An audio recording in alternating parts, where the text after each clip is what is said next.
belə mart ayında sığorta eləmişdik bağı. May ayının 11-ci günü axşam bağımızı dolu vurdu. Biz həmən orada şəkillər çəkdik. Sığorta şirkətinə müraciət elədik, nümayəndələr gəldi. Bir neçə gün burada sahədə çalışdılar. Dəyən ziyanı hamısının yerində yoxladılar. Meyvəmizə də ziyan dəymişdi, ağaçlarımıza da ziyan dəymişdi. Həmən ziyanı sığorta şirkəti qarşıladı. Tərtər rayonu Kəbli kəndi ərazisində yerləşən Aqropat MMC-yə məxsus şəftalı və ərik bağındayıq. Aqropat MMC tərəfindən may ayında fonda müraciət daxil olmuşdur hadisə ilə bağlı.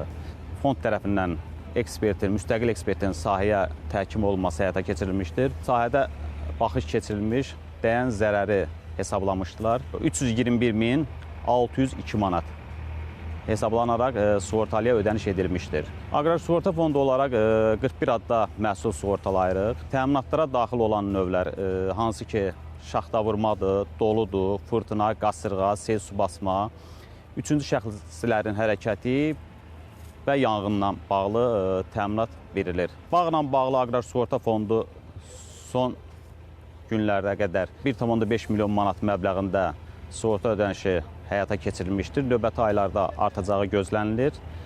Fermerlər tərəfindən Aqrar Sığorta Fonduna müraciətlərin sayı artmışdır. Fond olaraq bütün ərazilər sığortalanır, fermerlərə lazımi dəstək göstərilir.